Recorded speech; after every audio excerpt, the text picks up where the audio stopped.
Hi, today I'm going to be showing you how to make your own bread.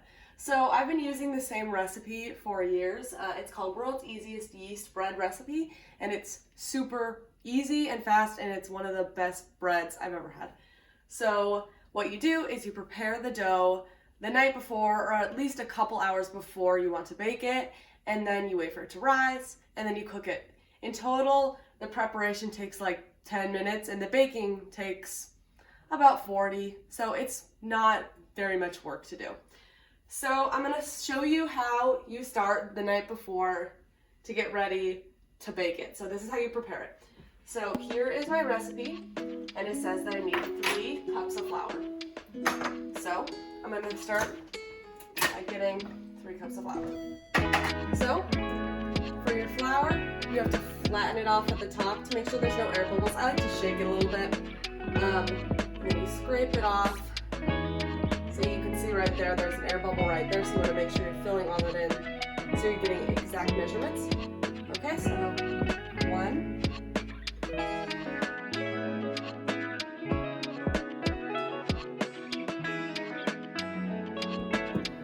Alright, so the next thing I'm going to put in is the salt. For the salt, you need 2 teaspoons of salt.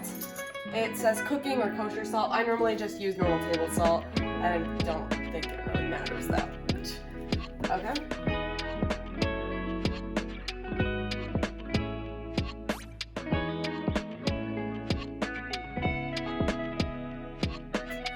Alright, so we're halfway done with the ingredients. This recipe only takes 4 things. So the third thing we're going to put in is yeast. If you didn't know, yeast is actually alive and it helps your dough to rise up. So to activate yeast, you have to introduce warm water. So this is instant or rapid rise yeast. There's different types of yeast on the market, but those are the 2 that you're going to use in this recipe. This is dry yeast, so it activates when you put it in water. So I need 2 teaspoons of dry yeast.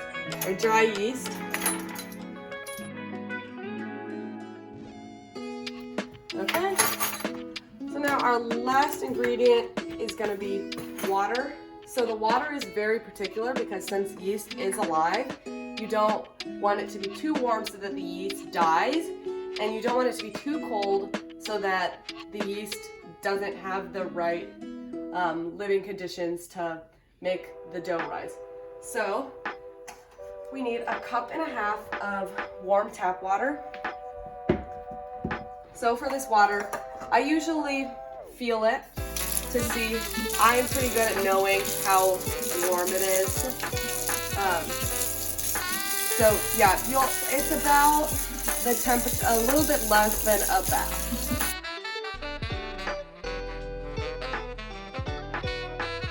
Okay, so that's the last ingredient. What you're gonna do is just mix it together. I just use a normal spoon. I know people have particular ways to stir stuff, but a spoon works pretty well. You don't need to knead this bread, so you just have to stir it together. You want to make sure that you're getting all of the stuff at the bottom. As you can see, flour kind of gets stuck. So then what you're going to do is you're just going to take some plastic wrap,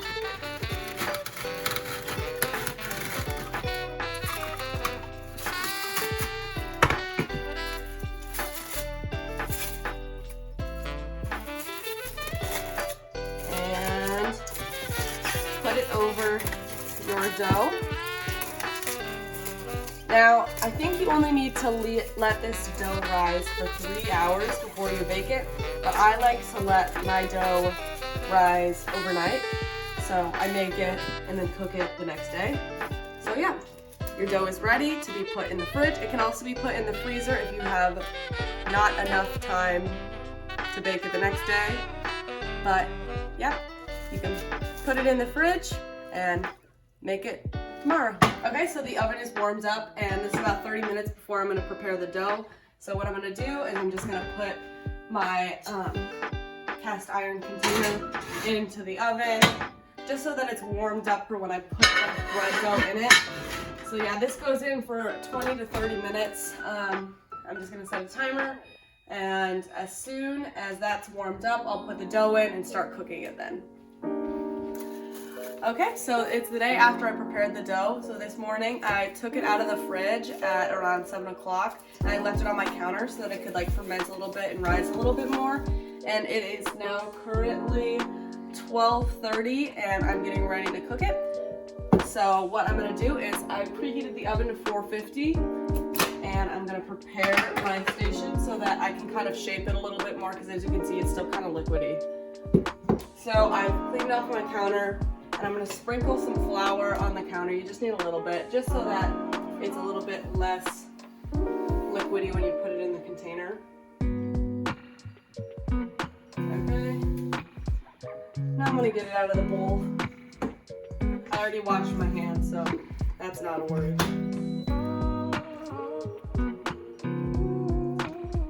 And yeah, so now I'm gonna kind of get some of this flour in so it's just not sticky on the outside. You want it to go into the container that you're gonna cook it in with a little bit of stick, but like this is too much stick, so I need a little bit more flour just so that it's not really wet.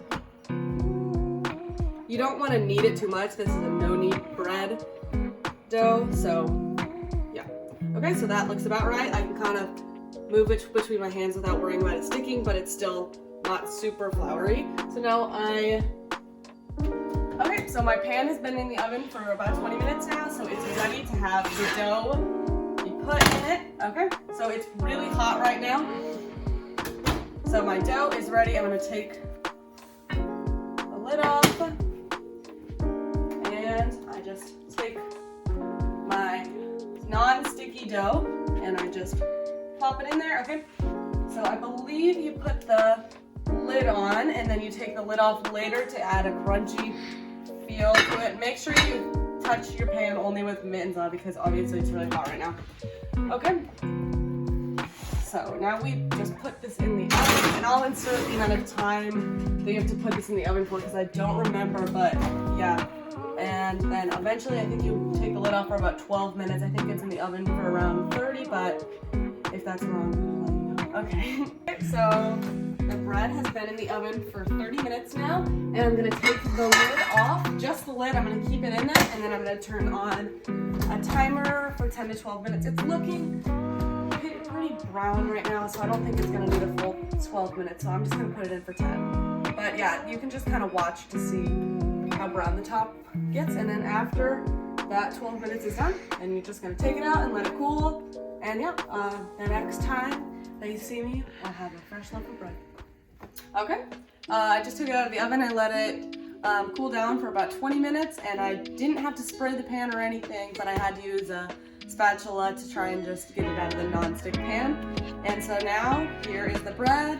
This is what it looks like on the outside, and I like to use this on toast, or for toast, and I use it for bread, like for sandwiches, but it also just tastes really good for sticky.